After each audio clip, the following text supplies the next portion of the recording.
नमस्कार, जनता टीवी देख रहे हैं आप। आपके साथ मैं हूं खुशबू पांडे। तो चलिए रुक करेंगे 2 मिनट में 10 बड़ी खबरों का। नई सरकार के शपथ ग्रहण समारोह को लेकर बीजेपी प्रदेश कार्यालय में तैयारियां। बीजेपी प्रदेश मीडिया प्रभारी मनवीर सिंह चौहान ने दी है जानकारी। बोले कार्यकर्ताओं में भारी उत्साह। नैनीताल में गवर्नर्स कप गोल्फ टूर्नामेंट का शुभारंभ। मौके पर उपराज्यपाल रहे मौजूद। बोले पर्यटन को बढ़ावा देना है उद्देश्य। देहरादून में स्मार्ट सिटी को लेकर समीक्षा बैठक। मंत्री प्रेमचंद अग्रवाल कर रहे हैं स्मार्ट सिटी के कार्यों की समीक्षा। अधिकारियों को दिए जल्द से जल्द काम पूरा करने के निर्देश। काशीपुर में बीजेपी अल्पसंख्यक मोर्चा के प्रदेश अध्यक्ष इंतजार हुसैन राहुल गांधी पर किया है पलटवार। कांग्रेस के शेयर बाजार घोटाले के आरोप पर किया है वार। कहा राहुल गांधी साजिश कर रहे हैं। हल्द्वानी में सीएम के आदेशों के बावजूद पावर कट की समस्या पर नहीं लग रहा लगाम। गर्मी में बिजली न होने से लोग परेशान। मसूरी में टीबी मुक्त अभियान के तहत टीबी रोगियों को किया गया है जागरूक। अभियान के तहत रोगियों को पौष्टिक आहार कराया उपलब्ध। उत्तरकाशी पुलिस की ऑपरेशन स्माइल टीम ने 7 गुमशुदाओं को किया है बरामद। ऑपरेशन स्माइल के तहत चलाया जा रहा विशेष अभियान। सहस्त्रताल में ट्रैकिंग दुर्घटना मामले में 9 की मौत में मचा हड़कंप। मुख्य सचिव ने दिए जांच के आदेश। गढ़वाल कमिश्नर संभालेंगे जांच की कमान। उत्तरकाशी में डबरानी के समीप गिरे बोल्डर गिरने से गाड़ियों के थमे पहिए। लोगों को हुई परेशानी।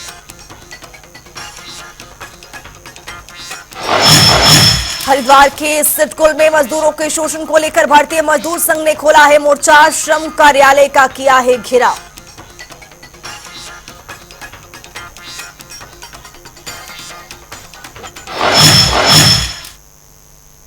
बुलेटिन में आगे बढ़ेंगे। लोकसभा चुनाव में एनडीए को मिली जीत के बाद अब नई सरकार का शपथ ग्रहण समारोह होना है। नरेंद्र मोदी तीसरी बार देश के प्रधानमंत्री पद की शपथ लेने जा रहे हैं। वहीं इसको लेकर प्रदेश बीजेपी की ओर से तैयारियां जोरों शोरों पर की जा रही हैं। जानकारी देते हुए बीजेपी प्रदेश प्रभारी मीडिया प्रभारी मनवीर सिंह चौहान ने कहा है कि नरेंद्र मोदी लगातार तीसरी बार प्रधानमंत्री बनने जा रहे हैं। इस मौके पर बीजेपी कार्यालय में विशेष कार्यक्रम का आयोजन किया जाएगा, जिसको लेकर तैयारियां जोरों शोरों से चल रही है। पूरे देश के लिए और उत्तराखंड राज्य के लिए विशेष रूप से सौभाग्य की बात है कि आदरणीय नरेंद्र भाई मोदी जी को आज एनडीए गठबंधन के द्वारा नेता चुना गया है और वो तीसरी बार प्रधानमंत्री बनने जा रहे हैं। इसको लेकर के जिस प्रकार से आदरणीय प्रधानमंत्री नरेंद्र भाई मोदी जी का उत्तराखंड के प्रति जो उनका स्नेह और आशीर्वाद लगातार रहा है और उनके मार्गदर्शन में उत्तराखंड राज्य का चौमुखी विकास हुआ है, तो उसके लिए उत्तराखंड की जनता विशेष रूप से उनमें भारी उत्साह है और शपथ ग्रहण के समय बड़े जश्न के साथ उनके शपथ ग्रहण के दिन उत्तराखंड में भी लोग जश्न मनाने वाले हैं। नैनीताल में 19वां गवर्नेंस कप गोल्फ टूर्नामेंट का शुभारंभ हो गया है, जिसका आयोजन 9 जून तक किया जाएगा। राज्यपाल गुरमीत सिंह ने 19वें गवर्नर गोल्फ कप का टूर्नामेंट का उद्घाटन कर दिया है। इस टूर्नामेंट में देश के विभिन्न क्षेत्रों से 121 गोल्फर प्रतिभाग कर रहे हैं। आज अत्यंत खुशी है, प्रसन्नता है कि आज हमने नैनीताल राजभवन गोल्फ कोर्स में 19वां गवर्नर्स कप गोल्फ टूर्नामेंट 2024 को शुरू किया है, श्री गणेश किया है। इसके अंदर में 121 प्लेयर हिस्सा ले रहे हैं, जिसमें सबसे प्यारी बात यह है कि 75 उम्र के भी प्लेयर्स हैं और 7 साल के भी बच्चे हैं। ये जो पूरा परिवार, पूरा स्पेक्ट्रम है, ये गोल्फ की इस गेम में, प्राकृतिक के इस सुंदर जगह में और इतनी सुंदर नैनीताल की जगह के अंदर में एक यूथफुल एक्टिविटी शुरू करने आए हैं। ये 3 दिन का हमारी प्रतियोगिता है and I am definite about it कि जिस प्रकार से इसकी प्लानिंग की है, जिस प्रकार से 18वां गवर्नर्स कप चला था और उसकी जो फीडबैक आई थी, वो मुझे ऐसा लगता है कि जितने भी प्लेयर इसके अंदर में हिस्सा ले रहे हैं, और अत्यंत खुशी की बात है इसके अंदर में 11 महिलाएं हैं और 15 साल से कम वाले जो बच्चे हैं वो 24 हैं। तो आप अपने आप से देख सकते हैं कि आने वाले समय के अंदर में इनकी जो स्टैंडर्ड है, क्वालिटी है, इस स्पोर्ट्स के अंदर में रुचि है और इसका नेशनल और इंटरनेशनल लेवल के ऊपर में क्या असर पड़ेगा। यहाँ पे बहुत डिफिकल्ट है, like more than playing golf there is also tracking, तो गोल्फ के साथ साथ बहुत एक्सरसाइज भी हो जाती है। एंड यहाँ पे direction is more important than distance, because the like the putting grounds are very close, but अगर डायरेक्शन इधर उधर हो गया you lose the ball, and ball को मतलब अगर डायरेक्शन इधर उधर हो गया तो मारना भी डिफिकल्ट हो जाता है। I have to be really careful about that. EVM को लेकर बीजेपी और कांग्रेस के लगातार एक दूसरे पर हमलावर हो रही है। दरअसल हाल ही में हुए लोकसभा चुनाव में बीजेपी की 5 सीटों पर प्रचंड जीत हासिल हुई है। उसके बाद मुख्यमंत्री धामी विपक्ष पर टुटकी ले रहे हैं। उन्होंने कहा है कि मुझे बड़ा आश्चर्य हो रहा है कि जो विपक्ष ईवीएम पर हाय तौबा मचाते थे वो इस बार मौन साधे हुए हैं। वहीं इस पर कांग्रेस के प्रदेश अध्यक्ष करण मेहरा ने कहा है कि प्रदेश में बीजेपी सरकार में जिस तरह से अपराध बढ़ रहे हैं उसके बावजूद बीजेपी को वोट मिलना वाकई अफसोस की बात है। देखिए मुझे बड़ा आश्चर्य हो रहा है कि इस बार विपक्ष के हमारे साथी वो ईवीएम की बात नहीं कर रहे हैं। जो हर बार ईवीएम पर हाय तौबा मचाते थे, इस बार आश्चर्य की बात है कि मौन साधे हुए हैं। जिस प्रदेश में सरकार के रहते हुए ट्रिपल एससी भर्ती घोटाला, patwari paper leak, Ankita murder case की मिसहैंडलिंग, महिला अपराध में बढ़ोतरी, केदारनाथ में सोने की चोरी होने के बाद जांच न बैठना, जोशीमठ की बर्बादी, शंकराचार्य का अपमान जैसी चीज़ें हुई हों, उसके बाद भी एक धड़ा बीजेपी की संग रहा, उस बात का मुझे अफसोस है। लोकसभा चुनाव परिणाम घोषित होने के कई दिनों बाद भी कांग्रेस अपनी वापसी की खुशी मनाती दिख रही है, क्योंकि यदि कांग्रेस के पुराने आंकड़े को देख लें तो 2014 और 2019 में जो आंकड़े बता रहे हैं वो 2024 में उन दोनों वोटों को जोड़ने पर उससे भी ज्यादा वोट कांग्रेस को मिली है। इसलिए कांग्रेस इसको अपनी वापसी कहते हुए खुशी मना रही है। वहीं कांग्रेस देश के जनाधार का आभार व्यक्त करते हुए नहीं थक रही है। इस दौरान कांग्रेस के प्रदेश प्रवक्ता मोहन काला ने कहा है कि देश ने जिस प्रकार से कांग्रेस को मतदान किया वो ये दर्शाता है कि लोग अब बीजेपी सरकार से मुंह मोड़ रहे हैं। विषय जिस तरीके से पूरे देश में इंडिया गठबंधन के प्रति जो माहौल बना, जो इसने जो प्यार जनता ने पूरे देश में दिया, पर कहीं ना कहीं उत्तराखंड में निराशाजनक जो है परिणाम रहे। पर उसके बावजूद भी अगर हम देखें, अगर मैं 5 लोकसभा के विषय पर अगर आपसे बात करूं तो अगर आप देखेंगे पिछली बार 2019 के मार्जिन में और 2024 के मार्जिन में जमीन आसमान का अंतर जो है जनता ने लाने का काम किया है।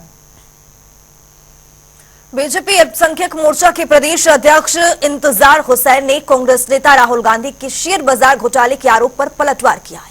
इंतजार हुसैन ने कहा है कि राहुल गांधी अभी भी लोकसभा चुनाव में हार से उबर नहीं पाए हैं।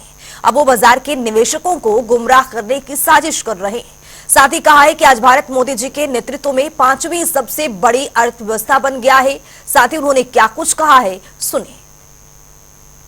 राहुल गांधी जी से कहना चाहता हूं कि जो शेयर मार्केट है, चाहे वो निफ्टी हो, सेंसेक्स हो, ये देश के अंदर जब शेयर मार्केट में पैसा इन्वेस्ट करता है व्यक्ति तो वो किसी के कहने पर नहीं करता है। उसको लगता है कि मुझे कहाँ प्रॉफिट हो रहा है, कहाँ नुकसान हो रहा है। तो मैं राहुल गांधी जी से कहना चाहता हूँ कि इस प्रकार की बयानबाजियों से बचें। देश विकास के पथ पर प्रधानमंत्री नरेंद्र मोदी जी के हाथों में है।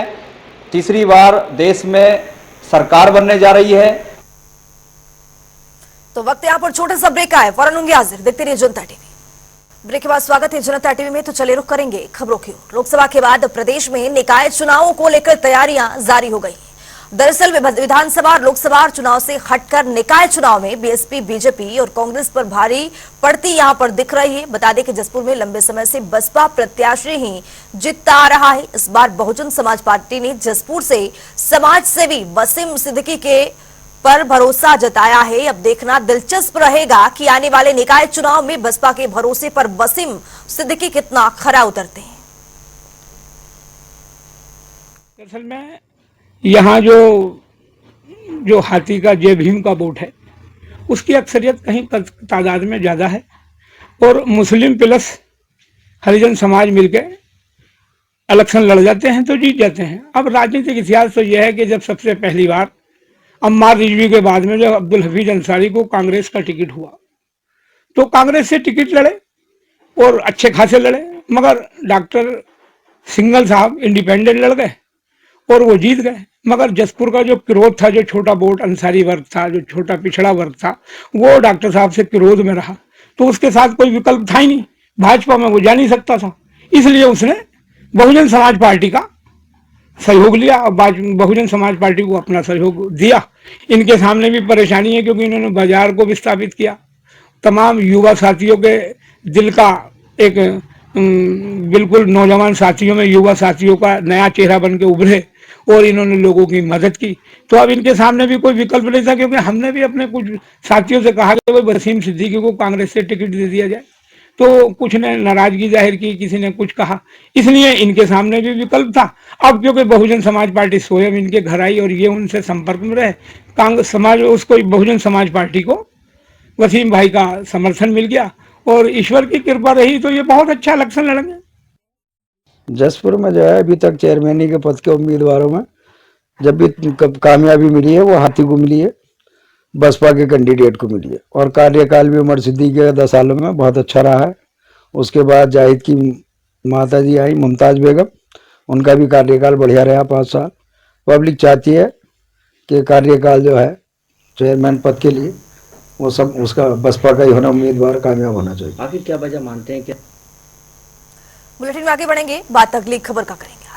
हल्द्वानी में पावर कट की समस्या लगातार बढ़ती जा रही है। टीम नैनीताल के निर्देशों के बावजूद भी पावर कट जारी है, जिससे आम जनता की मुश्किलें लगातार बढ़ती जा रही हैं। इस पर जानकारी देते हुए एसडीओ यूपीसीएल नीरज पांडे ने क्या कुछ कहा है, सुनिए। बिजली की भयंकर डिमांड आ रही है, भीषण डिमांड है। जिस प्रकार से गर्मी बढ़ रही है जितनी तेज़ी से, उतनी से कहीं ज़्यादा तेज़ी से बिजली की डिमांड भी बढ़ रही है। लोगों के पास परचेज पावर बढ़ गई है और उसकी वजह से लोग मैक्सिमम बिजली का उपयोग कर रहे हैं गर्मी से बचाव के लिए। सभी लोग अपने स्तर पर पूरा प्रयास कर रहे हैं कि उनको ज़्यादा से ज़्यादा सुविधाएँ मिल पाए, ज़्यादा से ज़्यादा आराम मिल पाए, और उसकी वजह से इस गर्मी में बहुत ज़्यादा लोड हाइक हो रहा है। और जितनी हमें उम्मीद थी कि हाइक होगा लोड पे, उससे कहीं गुना ज़्यादा आपका ये हाइक हुआ है। हमने सुरक्षा के दृष्टि से या भविष्य की दृष्टि से कि लोड बढ़ने के मद्देनज़र हमने ट्रांसफर की क्षमता वृद्धि की है और अपने केबल वगैरह के आर्गूमेंट किया है, हमने फीडर बाइपर की तरह काम किया है। लेकिन उसके बावजूद भी लोड इतना है कि हम उसको आए दिन केबल जलने की घटनाएं हो रही हैं, और आज सुबह भी हमारी केबल जल गई और इसकी वजह से लोगों को असुविधा का सामना करना पड़ रहा है। हमने तुरंत इस पर कार्रवाई करते हुए जल्दी से जल्दी कम से कम समय में सप्लाई को बहाल करने का प्रयास किया है। रोस्टिंग भी चल रही है कंट्रोल से, क्योंकि जितनी हमारी डिमांड आ रही है उससे कम हमको आपूर्ति मिल पा रही है। तो अभी कुछ समय में, जैसे कल रात में था, तो रोस्टिंग हुई है कंट्रोल से, देहरादून से रोस्टिंग का भी प्रावधान आ रहा है। युवकों को नौकरी के नाम पर विदेश ले जाकर बंधक बनाने और साइबर फ्रॉड कराने के मामले में थाना रायवाला में मुकदमा दर्ज किया गया है। ये मुकदमा रायवाला के एक युवक के परिजनों की तहरीर पर दर्ज किया गया है। बताया जा रहा है कि उत्तराखंड के 10 युवकों समेत देश के 200 लोगों को विदेश में बंधक बनाया गया है। इस पूरे मामले पर सीएम धामी ने संज्ञान लेते हुए जल्द कार्रवाई करने के निर्देश भी दिए। देखिए, एक प्रकरण संज्ञान में कुछ दिन पूर्व आया था, जिसमें रायवाला निवासी इनके द्वारा शिकायत की गई थी कि उनका बेटा जो है पहले बैंकॉक में था, उसके साथ भी कुछ लोग काम कर रहे थे और बाकी उनको नौकरी के नाम से ले गया गया और वहाँ म्यांमार बॉर्डर पर उनको बंधक बनाया। चूँकि जो प्राथमिक जानकारी मिली उसमें 7 से 8 बच्चे जो है उत्तराखंड के बताए जा रहे थे, बाकी अन्य प्रांतों से बच्चे हैं। चूँकि मैटर गंभीरता से माननीय मुख्यमंत्री जी के आदेश थे कि इसमें मुकदमा तो दर्ज किया जाए, साथ ही साथ समन्वय बना के जो भी हमारी नेशनल एजेंसीज हैं उनके साथ समन्वय बना के उनको रेस्क्यू करने का प्लान तैयार किया जाए। तो उसके आधार पर मुकदमा दर्ज हो गया है और इसमें जो विधिक कार्रवाई है वो राष्ट्रीय स्तर पर कोऑर्डिनेशन चल रहा है। तो मुझे पूरी उम्मीद है कि आने वाले समय में प्रदेश सरकार पर्यावरण संरक्षण को लेकर लगातार काम कर रही है। इसी कड़ी में अब वन विभाग की ओर से पर्यावरण को संरक्षित करने के लिए मुहिम लगातार जारी है। दरअसल ये मुहिम आपको बता दें कि PCCF wild life Sameer Sinha ने शुरू की है। उन्होंने गोविंद राष्ट्रीय उद्यान और वन्य जीव विहार के केदार कंटा और हर की दून से इकट्ठा किए गए हैं 2500 किलो प्लास्टिक कचरे के वाहनों को हर्रावाला केंद्र से हरी झंडी दिखाकर रवाना किया गया है। इस मौके पर समीर सिन्हा ने कहा है कि ये पहल पर्यावरण संरक्षण और स्वच्छता की दिशा में एक महत्वपूर्ण कदम है। पहाड़ों में ठोस अपशिष्ट यानी सॉलिड वेस्ट जो इसके मैनेजमेंट की चुनौती हमारे लिए बहुत बड़ी है। विशेष रूप से प्रदेश के जो संरक्षित क्षेत्र हैं जहाँ पर बड़ी संख्या में पर्यटक आते हैं, वहाँ ठोस अपशिष्ट का प्रबंधन एक बहुत बड़ी चुनौती है और इसमें वेस्ट वॉरियर्स द्वारा ये जो काम किया जा रहा है वो निश्चित रूप से बहुत ही प्रशंसनीय है। मुझे बेहद खुशी है कि आज गोविंद राष्ट्रीय उद्यान और वन विहार से लगभग 2.5 टन प्लास्टिक वेस्ट एकत्रित करके देहरादून लाया गया है, जहाँ पर इसकी ग्रेडिंग करके उसके बाद इसको रिसाइकलिंग के लिए आगे भेजा जा रहा है। मैंने आप सभी से बात करने के बाद ये अपेक्षा की है कि हम सब मिलकर इस कार्यक्रम को और आगे बढ़ाएं और न केवल प्रबंधन की दृष्टि से, लेकिन सबसे महत्वपूर्ण ये है कि स्थानीय समुदायों और यहाँ जो हमारे अतिथि आते हैं उनके सहयोग से इसको रिड्यूस करने की दिशा में भी काम करें और नए क्षेत्रों में भी इस प्रकार का एक सकारात्मक संदेश। हरिद्वार के सिडकुल में कर्मचारियों के शोषण को लेकर भारतीय मजदूर संघ ने मोर्चा खोल दिया है। दरअसल बड़ी संख्या में भारतीय मजदूर संघ ने जुड़े कर्मचारियों ने सहायक श्रम कार्यालय का घेराव किया है। इसके अलावा अधिकारियों को ज्ञापन भी सौंपा गया है। फैक्ट्रियों के खिलाफ सख्त कार्रवाई करने की मांग भी की गई है। मैं आपको बताना चाहता हूं कि यहाँ बहुत शोषण यहाँ पूरे सिडकुल क्षेत्र में कर्मचारियों का हो रहा है। उन्हें कोई न्याय नहीं मिल रहा। काफ़ी लंबे समय से श्रमिक परेशान हैं। उनसे आज श्रमिकों से फैक्ट्री प्रबंधन द्वारा मशीनों पर कार्य कराया जा रहा है, जो ठेके के मजदूर हैं, जो कि गैर कानूनी हैं। उनसे मशीनों पर आप काम नहीं करा सकते, जिससे उनके साथ हादसे होते हैं। फिर वो गरीब मजदूर यहाँ आता है श्रम कार्यालय, उन्हें कोई न्याय यहाँ से नहीं मिलता। सरकार द्वारा निर्धारित न्यूनतम वेतन जो भारतीय मजदूर संघ के कड़े संघर्ष के बाद और सरकार के सहयोग से 25% बढ़ा, आज जो अप्रैल से मिलना था वो आज तक नहीं मिल रहा है। यहाँ पर कर्मचारी लगातार, आप भी देख रहे हैं, काफ़ी लंबे समय से आ रहे हैं, मगर उन्हें कोई न्याय, धरना प्रदर्शन भी हो रहा है मगर कोई न्याय उनको नहीं मिल रहा। उन्हें न्यूनतम वेतन तक नहीं मिल रहा। जैसा फैक्ट्री वाले बोलते हैं, जैसा ठेकेदार बोलते हैं, वैसे ये लोग काम करते हैं। हमारे पास शिकायत आ रही है, श्रमिकों की शिकायत आ रही है, उसकी हम प्रॉपर तरीके से जांच कर रहे हैं और जांच के क्रम में जो भी अगर उल्लंघन पाया जाता है तो उस पर हम नियमानुसार कार्रवाई हेतु, ठीक है ना, अनुमति, विभागीय अनुमति प्राप्त करके उसमें हम उसमें निरीक्षण करके नियमानुसार विधिक कार्रवाई सुनिश्चित करेंगे। उत्तरकाशी में लैंडस्लाइड रुकने का नाम नहीं ले रहा है। खासकर डबरानी वाली पहाड़ी नासूर बनी हुई है। गंगोत्री नेशनल हाईवे डबरानी के पास बोल्डर गिरने से काफी देर रास्ता बंद रहा है, जिसके बाद बीआरओ ने मैदान काटकर आवाजाही शुरू कराई है।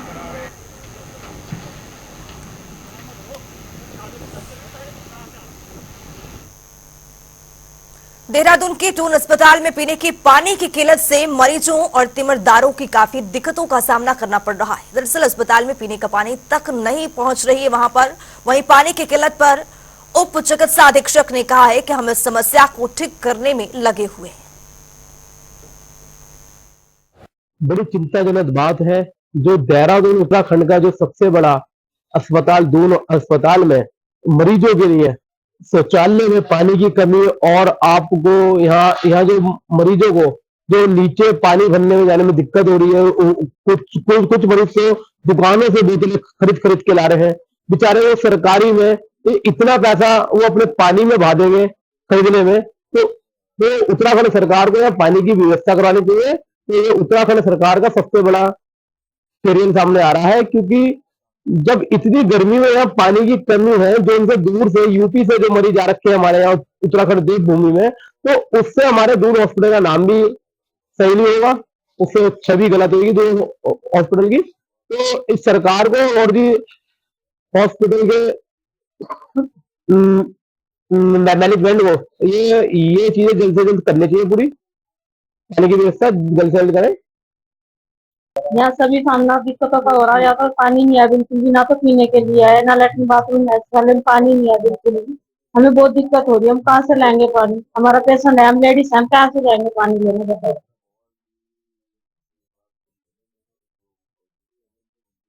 हमें तो कुछ सुविधा नहीं लगी, बस यही है कि हमारे इधर से लेते हुए कुछ सुविधा नहीं, पानी की नहीं है। वॉशरूम बहुत गंदा है, जाने के लिए मन भी कर, हम नीचे जा रहे तब खाने जा रहे, घर से ला रहे एक बोतल करके, बाहर जा रहे, मेरे बाहर जा रही तब 10 रुपए दे रहे, तब वॉशरूम जा रहे।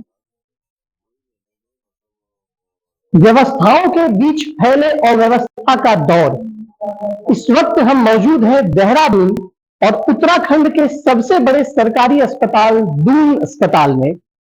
अस्पताल में अव्यवस्था का मंजर इस प्रकार फैला हुआ है कि आप देख रहे हैं यहाँ पर पीडिया वार्ड और यहाँ के बाथरूम शौचालय में मैं इस वक्त हूँ जहाँ पर जा रहा हूँ और देखो यदि पानी की स्थिति देखो तो ये मैंने नल ऑन किया, टैप ऑन किया, लेकिन पानी इसमें नदारद है, पानी नहीं आ रही है और साथ ही साथ इतना ज्यादा दुर्गंध इस बाथरूम से निकल रहा है कि यहाँ खड़ा रह पाना बहुत मुश्किल लग रहा है अपने आप में, काफी ज्यादा दुर्गंध आ रहा है। तो वही सरकार लगातार यह कह रही है कि अस्पतालों को के परिसर को साफ और स्वच्छ रखा जा रहा है, अस्पतालों में सुविधाओं का किसी भी प्रकार का अभाव नहीं दिखाया जा रहा है, लेकिन सरकार का यह कहना है, लेकिन इससे विपरीत ही स्थिति कुछ दिखती है। यानी कि मुख्यमंत्री लगातार अस्पतालों का औचक निरीक्षण करते हैं, स्वास्थ्य सचिव लगातार अस्पतालों का औचक निरीक्षण करते हैं, लेकिन बावजूद इसके भी अस्पतालों में सुविधा के नाम पर कुछ नहीं हो रहा है, जीरो हो रहा है, शून्य हो रहा है, यानी कि सुविधा है ही नहीं। दूसरी बात यदि मैं ये कहूं कि कहीं ना कहीं मुख्यमंत्री की बातों को अधिकारी और स्वास्थ्य विभाग पलीता लगाते हुए नजर आ रहा है।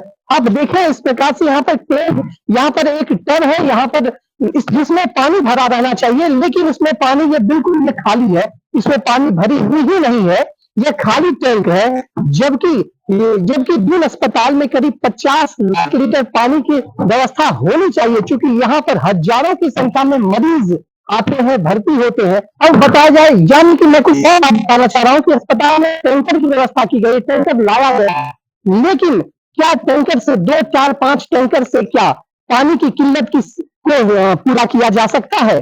अब तो यह बात यह करना होगा, अब तो यह समझना पड़ेगा कि आखिर बात क्या है। अभी लोकसभा चुनाव का परिणाम भी घोषित हुआ, सरकार को 5 और सीट पर विजय मिली और अब नगर निकाय चुनाव भी आना है, तो देखना यह है कि सरकार किस प्रकार से पहले इस अव्यवस्था को समाप्त करती है और व्यवस्था लाती है। कैमरा पर्सन अनूप भट्ट के साथ मैं यशराज आनंद, जनता टीवी देहरादून।